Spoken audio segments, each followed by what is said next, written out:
It is embarrassing, and I just did not want to see her like that. I just couldn't.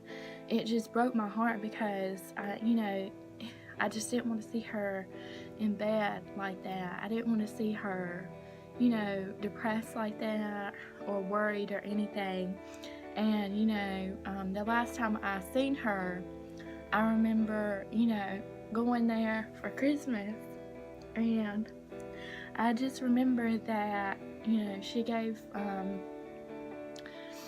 she gave us our cards, and I just remember going to the rehab and stuff, and I had took her the Christmas present. We got her a gown for Christmas, my mom, and she wrote our names on it.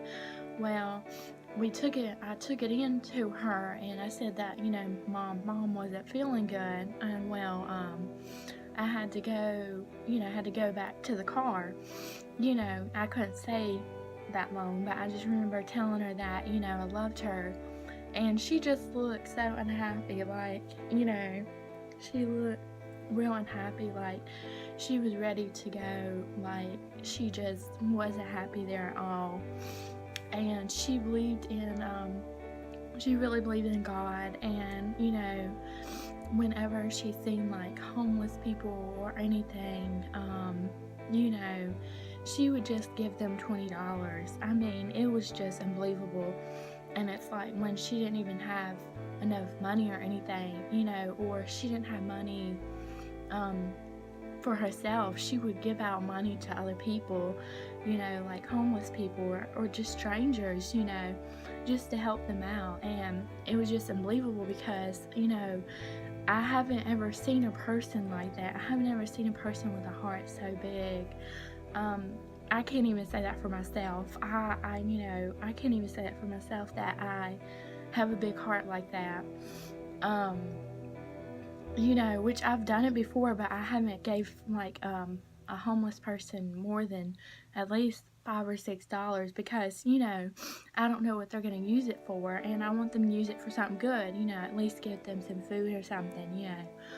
But I don't know. It was just unbelievable how good of a person she was. And it was crazy because, I remember having this dream with my best friend. It was crazy because I told her about it the same morning, and she said I had the exact same dream you had. And I had a dream that there were two people that died in my dream, but I didn't know who it was going to be. It was one of them was my grandparent, my grandma.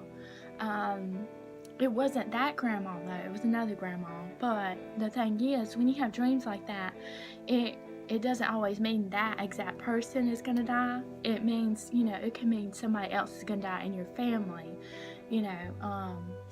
but I had a dream that two people died. She said, girl, I had the same dream you did. I had the same dream that, there was this girl, and I didn't know who she was, but she died.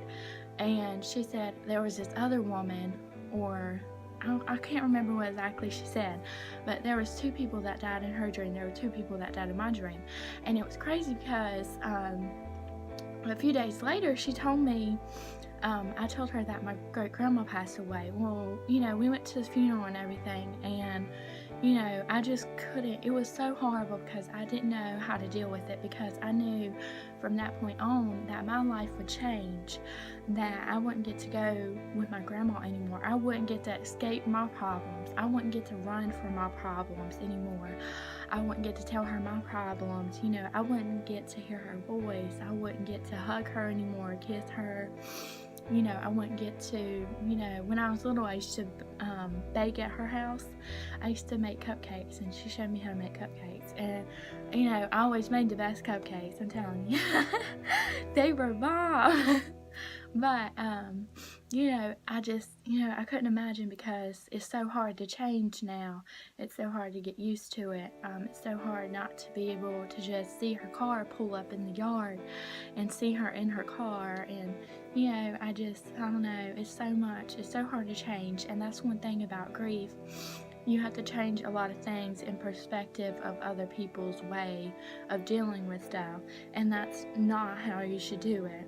A lot of people say, well, it's okay, you know, you can get over it, she's in a better place, and that's just people that are being insensitive. They're not thinking about how you feel, how it affects you.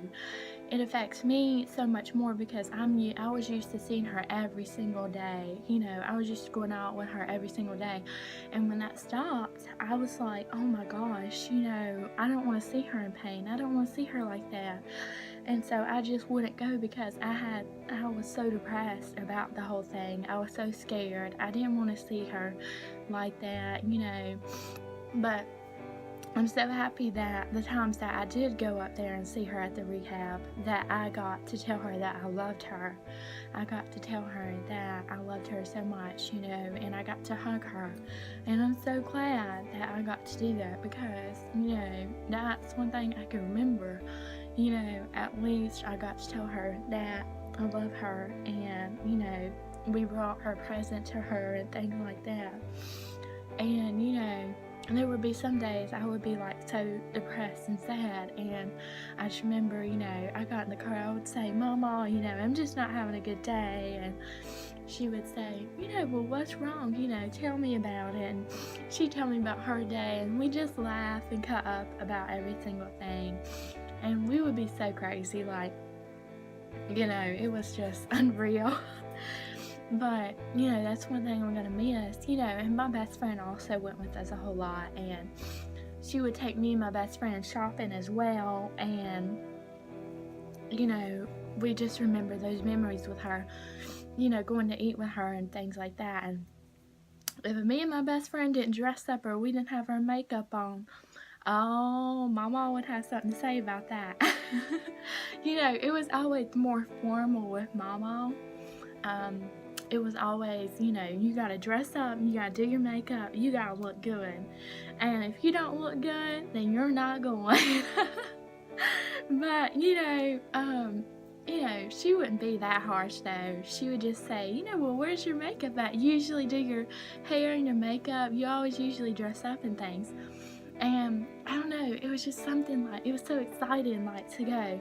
It was just exciting to get out of the house for a little while. It was exciting to dress up, to actually dress up for something, to actually feel like you're, you know, you're wanted or needed for something, or, you know, just to be able to dress up and go out and just have fun, you know, with my best friend, with my grandma, you know. It was so fun. And you know, it's so hard to deal with changes now. And, you know, how to deal with it is, you know, just write down how you feel sometimes. Writing really helps me a lot. I write down poems, I write down a lot of stuff. And my video might cut off in a few minutes because, you know, I video on my iPhone.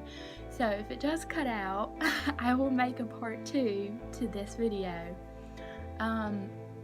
But how to deal with things such as that,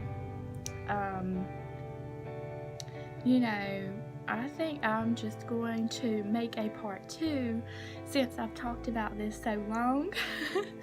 I don't want it to cut out on me and I'm in the middle of talking, so I'm going to make a part 2. And I thank you for watching this video, the first one. And if you'd like to see part 2, I will post that. And I hope you give this video a thumbs up so far if you like what I'm talking about. And I thank you so much for subscribing to my channel. And if you would please subscribe and like this video, I would very much appreciate you. And I thank you for watching, and I just hope to help anyone out there that is trying to deal with death. And I hope that me talking about my problems and my issues can help you with your similarities and just help you cope with everything as well. So I will be posting a part 2. So I thank you for watching this video.